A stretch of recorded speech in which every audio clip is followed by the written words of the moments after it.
오늘은 가업 상속 특례를 활용한 상속 플랜이란 주제로 방송을 진행하겠습니다.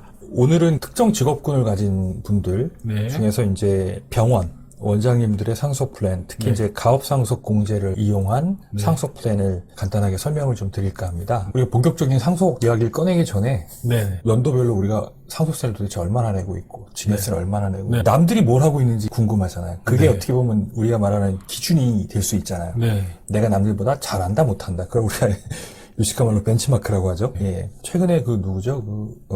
게임 업체 사장님 한 분 돌아가셨잖아요. 아, 예, 맞아요. 네. 그분도 뭐 한 6조 가까이 세금 냈다고 하는 것 같은데, 지금은 뭐, 기본적으로 조 단위가 넘어가는, 저는 가끔 이런 생각을 합니다. 이 상속세라는 게요, 국가가 드는 보험이다. 왜 그러냐면, 지금 100대 부 랭킹 순위 안에 들어가는 분들 있잖아요. 다 나중에 상속세를 절반 이상 내실 분들이잖아요. 국가 입장에서는 다 5년, 10년, 15년, 20년 후에 걷어들일 세수 아니겠습니까? 그렇죠. 그래서 저는 이 상속세라는 거는 국가가 미래의 예산을 확보하기 위한 예산보험이다라는 생각을 해요. 이산보험. 네. 그래서 이 제도를 바꾸기가 쉽지가 않겠죠. 물론 이제 부자 감세라는 어떤 그런 여론의 저항 뭐 이런 것도 굉장히 하나의 현실적인 이유지만 실리적인 이유에서는 굉장한 세수입니다. 근데 이렇게 이제 상속세가 증가하게 된 원인을 보면 일단 1차적인 거는 자산 가치의 급상승이죠. 그렇죠. 예, 조세 정책이 굉장히 강화됐고 옛날 같은 방식으로는 세금을 줄일 수 있는 그런 이제 그 사각지대가 대부분 없어지고 있다라는 측면 하나 말씀드릴 수 있을 것 같고요. 네. 상속세 현황을 한번 볼까요? 이게 네. 이제 21년도 보면 엄청나게 늘었죠. 이게 이제 아마 이제 이건희 회장 사망 후에 납부하는 상속세 때문에 2배가 됐네요. 실효세율이 이렇게 네. 이제 앞으로 이제 20년 전에 우리나라 100대 재벌의 재산 가액하고 앞으로 5년 10년 후에 때 자산가들의 재산 가액 자체는 지금 어마어마하게 차이가 많이 날 겁니다. 예. 증여세 부분도 꾸준하게 증가하고 있네요. 예, 네. 그렇죠. 그리고 증여세, 그러니까 이 결 맞물려 있죠. 상속세를 줄이기 위해서 납세자들이 하는 최선의 행동이 증여입니다. 그렇죠. 네. 물론 이제 최근에 부동산 세제가 많이 강화되면서 파느니 차라리 난 증여하겠다. 그러니까 이제 그 상속보다는 양도세를 줄이기 위한 측면에서 증여가 이루어진 경우도 있습니다만 기본적으로 우리가 상속세를 줄이기 위해서 선택하는 가장 효능감 높은 방법 중에 하나가 증여행위이기 때문에 도대체 나를 제외한 우리나라 국민들이 1년에 납부하는 평균 증여세율이 얼마나 16.6%입니다. 그래서 이걸 어떻게 해석을 해야 되느냐. 그러니까 이 정도 이제 세금은 비용이 아니라 이 상속세를 줄이기 위한 일종의 이건 투자 행위다. 이렇게 봐야 될 것 같아요. 그렇죠. 이자 소득세도 15.4%니까 그렇죠. 뭐 큰 차이는 안 나는 것 같습니다. 그러니까 뭐 의사분들 같은 경우 3억이 넘어가면 소득으로 본세, 지방세 합하면 44%입니다. 여기에 이제 건보료가 한 8%더 얹어지니까요. 50%가 넘어가요. 오늘 지금 보는 케이스가 의사분이죠. 예. 네네. 그리고 어쨌든 이분들은 또 자산 증가 속도가 빠르잖아요. 네. 그 자산도 뭐 50억 넘어가면 경우에 따라서는 10억 공제 빼고 네. 그러면 바로 또 뭐예요? 이제 상속세가 50% 구간이 넘어갑니다. 최고세율 구간이 들어가니까요. 그렇죠. 그러니까 이 시점부터는 뭐 전업 투자자거나 아예 그냥 뭐 파이를 더 키워서 50%를 내더라도 50%낸 세후 소득을 더 키워가려는 전략이 따로 있다면 모르겠지만 뭐 노동소득이나 약간의 자본소득이나 이런 분이 있는 분들은 이제부터는 이제 자산의 절반이 세금이라는 어떤 그런 명제하에 재테크 전략을 수립하는 게 굉장히 합리적이겠죠. 네. 자, 그래서 이제 상속재산 같은 경우 이제 50억일 경우에 이건 상속공제를 한 10억만 반영을 한 겁니다. 저는 되게 보수적으로 반영하는 이유가 배우자도 이미 상속자산이 충분히 있을 수가 있어요. 그래서 이제 기본공제 5억에 배우자 공제 기본 5억만 받는다는 가정하에 네. 상속 플랜을 한번 짜보자는 얘기예요. 네. 네. 만약에 이거 배우자 공제가 30억까지인데 배우자 공제를 30억 다 반영해서 짰다가 배우자가 먼저 사망하거나 아니면 자산을 축적하는 과정에 이미 배우자가 상당수의 자산을 축적했다면 그게 다시 세워야 돼요. 그러니까 상속 플랜은 굉장히 보수적인 입장에서 수립하는 게 맞다라고 제가 말씀드리는 거고요. 그래서 네. 여기 보시면은 이제 100억이 넘어가면서부터 실효세율입니다. 네. 예, 그래서 결국적으로는 200억 단위가 되면 한 45%. 그래서 거의 이제 50%에 근접하게 수렴하게 되는 거죠. 자, 상속세 산출세액은 어떻게 계산이 될까요? 아주 심플하게 그냥 그림으로 한번 직관적으로 이해를 해볼게요. 네. 총 재산가액에서 이제 사전에 증여한 거, 이제 10년 안에 증여해준 자산을 합산을 하게 됩니다. 네. 네. 그리고 이제 거기서 비과세나 과세가액 불산입액, 공과금, 뭐 채무 등을 공제해 줍니다. 그게 이제 과세 표준이 되는 거고요. 상속세 네. 과세가액이 되는 거고, 거기서 상속공제나 감정평가 수수료를 빼주고요. 거기에 네. 세율을 곱한 게 산출세액입니다. 근데 이제 대부분 뭐 비과세나 과세가액 불산입에 이건 이제 뭐냐면 뭐 기부하거나 뭐 이런 것들 말하는 거예요. 아니면 뭐 이렇게 제사용 토지 뭐 이런 걸 말하는 건데 공과금 얼마 안 되잖아요. 그렇죠. 네, 얼마 안 됩니다. 물론 이제 엄청난 액수를 공익재단을 만들거나 기부를 한다면 다르겠지만 네. 그렇지 않은 경우는 이 금액이 미미해요. 그리고 상속공제라는 것도 이제 기본적으로 일괄공제 5억에 제일 중요한 이제 배우자 공제 30억 있습니다. 아까도 말씀드렸듯이 배우자가 먼저 사망할 때는 어떻게 할 거냐? 그 다음에 배우자가 이미 배우자 이름으로 충분히 자산이 있을 때는 배우자에게 상속공제를 받는다는 얘기는 배우자인데 그만큼의 자산을 이전을 시킨다는 거거든요. 네. 그럼 이제 2차 상속에 또 발생하는 상속세가 기하급수적으로 늘어날 수 있어요. 그렇죠. 이런 점을 고려해야 된다라는 말씀 드리겠고요. 자, 상속세 과세 대상을 알아볼까요? 이건 이제 돌아가신 분이 사망 당시에 이제 거주자냐 비거주자냐에 따라서 범위가 달라집니다. 네. 거주자 같으면은 모두 다 상속세를 내야 됩니다. 근데 반면에 돌아가신 분이 해외에 가 계시다. 그러면은 해외에 있는 자산은 안 내고요. 그건 그 나라에서 내겠죠. 그렇겠죠. 그 나라의 거주자니까. 국내에 있는 국내 소재의 자산만 과세 대상이 된다. 이해하시면 되고요. 그러면 상속세는 누가 내느냐도 되게 중요하겠죠. 당연히 누가 내겠습니까? 받는 사람이 되겠죠. 네, 네. 상속이요. 그래서 네. 그냥 가족들한테만 상속을 하면 돼요. 근데 그렇지 않죠. 보통 이제 우리가 유언을 통해서 제3자에게 남길 수도 있는 거죠. 그걸 이제 유중이라고 얘기를 하는데, 그 다음에 이제 뭐 사인 증여를 받은 자. 내가 죽고 나면 누구누구에게 이제 같은 증여인데 이거는 사후에 증여 효력이 발생되는 거 사인 증여라고 해요. 그래서 이제 이런 분들도 전부 다 상속세 납세 의무자가 됩니다. 다만 이제 영리법인, 그러니까 이 사익을 위해서 재산을 준 게 아니고 공익 목적으로 쓴 거다 그러면 상속세를 면제해 준다. 이렇게 보시면 될 것 같고요. 또 반면에 가족이 없어서 요양 간병인한테 주겠다. 이런 특별 연고자들. 네. 뭐 이런 경우에도 이 사람들도 납세 의무자가 됩니다. 그 다음에 뭐 유언을 집행하는 사람이나 상속재산 관리인도 상속세 납세 의무자가 될 수도 있습니다. 왜냐면 가족이 없으니까요. 제 자문하는 회사의 사장님 중에는 가족이 없습니다. 그러니까 이제 외국에 사는 누님이 있는데 이 누님도 연세가 많으세요. 여기 아들이 하나 있거든요. 근데 네. 아들 얼굴 기억도 잘 안 난대요. 근데 네. 얘가 상속 받을 가능성이. 복권 탔네요. 네. 자, 법정 상속순위 한번 알아볼까요?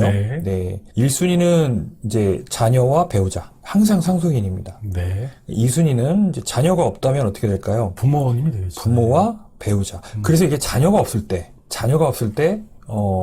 부모님들이 되게 불안해하죠. 그렇지만 어쨌든 법적으로, 그래서 증여를 되게 꺼려하는 이유가 하나 있습니다.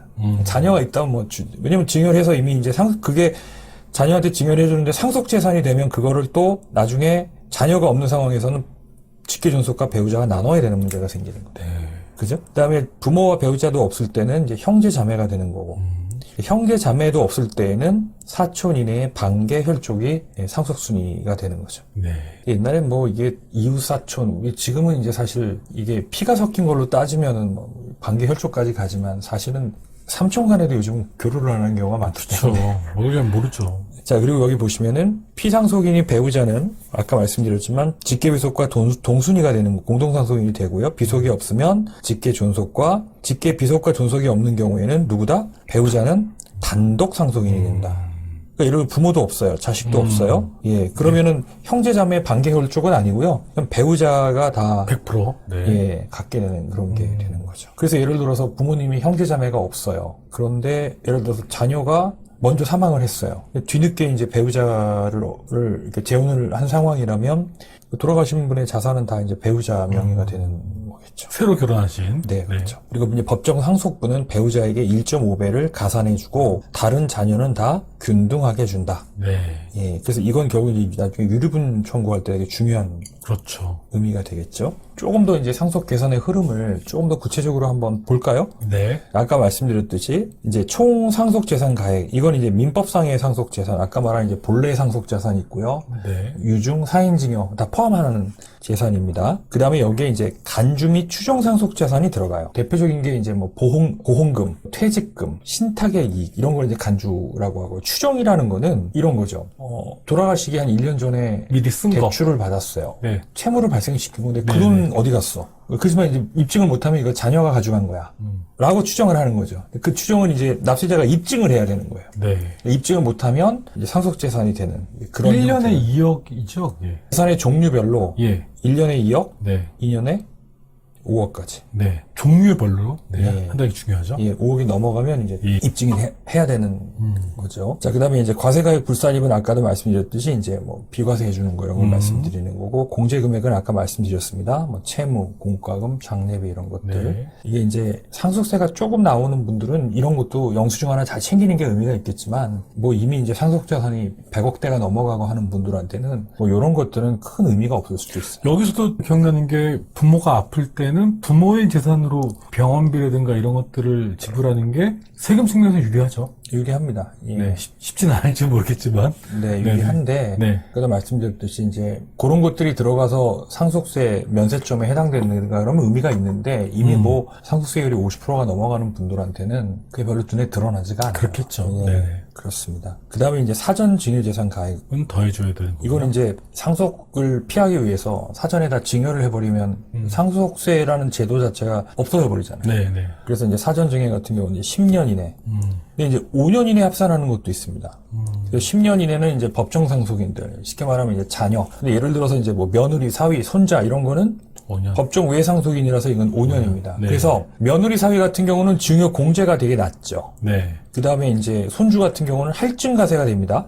자, 그럼에도 불구하고 이거는 5년만 합산이 돼요. 그러니까 과연 내가 공제를 덜 받고 할증과세로 인해서 더 내는 세금하고 이건 5년만 합산이 되는 거기 때문에 5년만 합산되면 그다음부터는 또 이 사전 증여재산 가액이 다 빠지는 거예요. 그렇겠죠. 그럼 예를 들어서 이미 상속세율이 50% 구간에 있는 분들 같은 경우는 이 사전 증여가 50% 언더에 있는 구간에 있다면 사전 증여라는 게 훨씬 유리할 수도 있는 거예요. 네.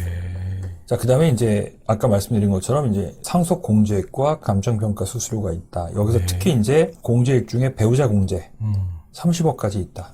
가장 크다. 네. 그런데 이제 이 30억을 최대한 극대화시킬 수 있는 그런 케이스도 있는 반면에 아까 말씀드렸잖아요. 미리 배우자가 선사망할 수도 있고 아니면 이제 배우자가 이미 배우자 명의의 자산이 많아서 2차 상속에 대한 세금 부담 때문에 차라리 1차 때 내는 게 더 저렴할 수도 있는 거예요. 네.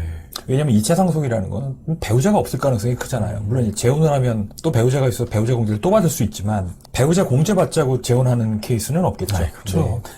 그 다음에 이제 세율을 곱해주는 거고요. 그렇게 해서 이제 나온 산출세액에서 요런 이제 공제 항목들을 다 공제를 해줍니다. 여기서 이제 좀 보셔야 될 거는 기납부한 증여세는 당연히 여기 가산했으니까 공제해줘야 되겠죠. 네. 그 다음에 단기에 바로 또 재상속이 이루어지는 경우는 단기세액 공제라는 제도도 있고요. 신고세액 공제는 이제 3%.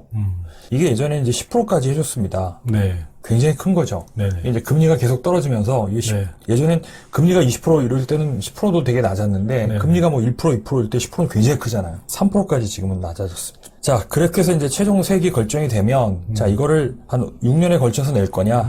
돈이 없어서 울면서 물납할 거냐? 아니면 충분히 재원을 확보했지만 그래도 조금 나눠서 분납할 거냐? 이제 이런 의사결정을 내려야 되겠죠. 아니면은 도저히 감당이 안 되니 요건이 해당되면 가업성속 공제로 가자. 네. 이런 의사결정을 내려야 되겠죠.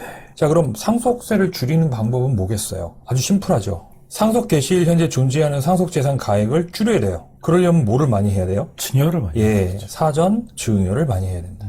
그러니까 이제 사전 증여를 많이 하려면 이것도 증여세가 나오잖아요. 그럼 크게 이제 두 가지입니다. 어떤 자산을 먼저 증여하는 게 낫겠어요? 부동산이겠죠. 저평가된. 아, 저평가된. 예, 향후의 가치 상승이 크게 기대되는 저평가된. 두 번째는 가급적 수중자 수를 늘려야 된다. 왜냐하면 증여세는 유산 취득세라고 그러죠. 취득한 사람이 세금을 내는 거예요. 반면에 상속세는 유산세라고 하죠. 그러니까 돌아가신 분의 전체 자산에 대해서 세금을 매기는 거예요. 그래서 이제 사전 증여에서 저평가된 자산을 먼저 증여해야 된다. 여기까지는 이제 공감하시는 분들이 많아요. 근데 이제 수중자 수를 늘리는 데 있어서 며느리 사위까지 이제 내 딸처럼 내 아들처럼 생각하고 사전 증여를 해줘야 되는데 그 부분은 의사결정들이 쉽지 않으신 것 같아요. 아, 쉽지 않은 것 같습니다. 네. 자, 오늘은 전반적인 상속 플랜의 기본적인 내용들을 좀 살펴봤습니다. 예, 다음에는 좀 더 구체적인 내용들로 방송을 진행하도록 하겠습니다. 자, 오늘 방송 고맙습니다. 고맙습니다.